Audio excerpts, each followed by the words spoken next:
বিসমিল্লাহির রহমানির রহিম। ফাজাইল কুরআন থেকে আন বুরাইদা রাদিয়াল্লাহু তাআলা আনহু قال قال رسول الله صلى الله عليه وسلم من قرأ القرآن يتأكل به الناس جاء يوم القيامة ووجهه عظم ليس عليه لحم رواه البيهقي في شعب الإيمان। बुरैदा रदियल्लाहु ताला अन्हु ने हुजूर अक़दस सल्लल्लाहु अलैहि वसल्लम का ये इरशाद नक़ल किया है कि जो शख्स कुरान पढ़े ताकि उसकी वजह से खावे लोगों से, क़यामत के दिन वो ऐसे हालत में आएगा कि उसका चेहरा महज हड्डी होगा जिस पर गोश्त ना होगा। नाउज़ुबिल्लाह। हज़रत बुरैदा रदियल्लाहु ताला হইতে বর্ণিত হুজুর अक़दस सल्लल्लाहु अलैहि वसल्लम इरशाद করিয়াছেন, যে ব্যক্তি মানুষের নিকট হইতে খাওয়ার উদ্দেশ্যে কোরআন শরীফ পড়ে, কিয়ামতের দিন সে এমন অবস্থায় আসিবে যে তার চেহারায় শুধুমাত্র হাড্ডি থাকিবে, যার উপর কোনো গোশত থাকিবে না।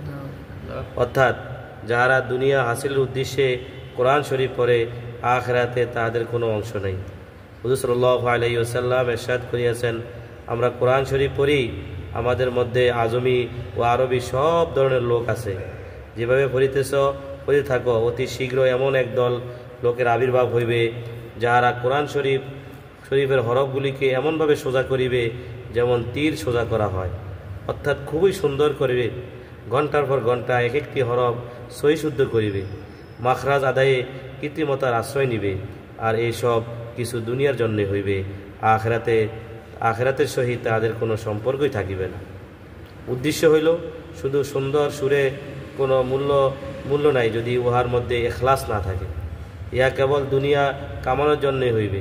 চেহারা গোস্ত না থাকার অর্থ হইল সে যখনই সর্বোৎকৃষ্ট বস্তুকে নিকৃষ্ট বস্তু কামাইবার মাধ্যম বানাইয়াছে, তখন তাহার সর্বোৎকৃষ্ট অঙ্গ চেহারাকে সৌন্দর্য ও রৌনক হইতে বঞ্চিত করিয়া দেওয়া হইবে।